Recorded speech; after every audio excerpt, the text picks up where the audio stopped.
Bonjour et bienvenue dans le Global Direct Investment Show.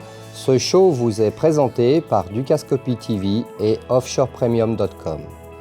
Aujourd'hui, et avant de recommencer les explications sur les pays dans lesquels vous pouvez investir, nous voulons discuter quelques issues que vous devez considérer avant d'effectuer un investissement dans un pays étranger. La première issue à considérer est: est-ce que dans le secteur d'activité dans lequel vous voulez investir, vous allez avoir la liberté d'investir en tant qu'étranger?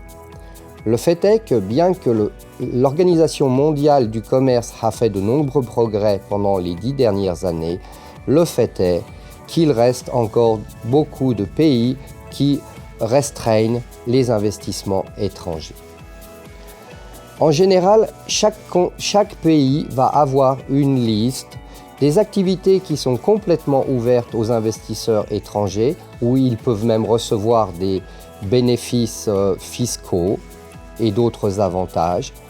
Les secteurs d'activité qui sont restreints aux investisseurs étrangers, ils peuvent investir, mais sous la forme d'une joint venture avec des partenaires locaux dans laquelle ils auront une minorité. Et enfin, les activités qui sont complètement interdites aux investisseurs étrangers. Le fait que pendant les 20 dernières années, j'ai eu l'occasion de voir beaucoup d'investisseurs étrangers qui veulent investir dans un pays, dans un secteur qui leur est interdit. Est-ce possible de faire cela? Dans certains pays, c'est possible, comme par exemple en Thaïlande, où le gouvernement a tourné la tête et où pratiquement plus de 50% des investissements étrangers sont effectués dans des secteurs qui leur sont en théorie interdits. Le fait est qu'avant de vous lancer dans un tel investissement, vérifiez tout de même quelles peuvent être les conséquences. En effet, votre investissement peut être saisi, vous pouvez être l'objet d'amendes et les partenaires locaux ou vous-même peuvent éventuellement être condamnés à quelques années en prison. Donc, il faut vraiment être sûr que le jeu en vaut la chandelle. Une autre chose à vérifier, surtout quand on investit dans des pays émergents, est: y a-t-il une protection contre l'expropriation ou la nationalisation? Il n'est pas rare dans ces pays de voir un nouveau gouvernement nationaliser certains pans de l'économie.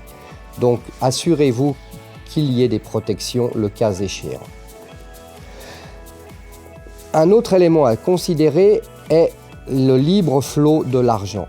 Il est toujours très facile d'investir et de transférer des fonds dans le pays dans lequel vous allez investir. Mais assurez-vous que lorsque vous ferez des profits, lorsque vous aurez des dividendes, des royalties à payer, vous pourrez transférer tous ces montants librement depuis le pays où vous avez investi. Sinon, ça ne sert à rien de faire un investissement dans ce pays. Un autre élément à considérer est le travail des personnels étrangers. En effet, lorsqu'on investit dans un pays étranger, on va vouloir apporter ses propres experts, surtout au début pour commencer le business. Vont-ils pouvoir travailler légalement? Pourront-ils avoir des permis de travail, des visas?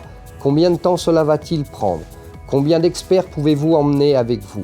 Pourront-ils commencer à travailler avant d'avoir reçu toutes les autorisations préalables?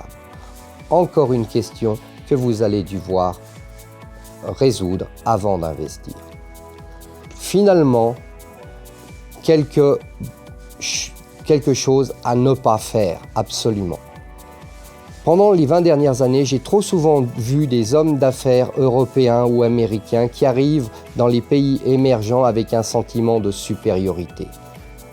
Arriver dans un pays étranger avec un sentiment de supériorité n'est pas une bonne chose, c'est une recette pour un désastre. N'oubliez jamais que les hommes d'affaires locaux peuvent être aussi smart que vous et qu'ils ont l'avantage qu'ils jouent sur le terrain local, sur leur propre terrain et connaissent toutes les règles. J'espère que cette checklist vous aura été utile. Le Global Direct Investment Show vous a été présenté par Dukascopy TV et Offshore Premium. La semaine prochaine, nous discuterons le Commonwealth of Dominica.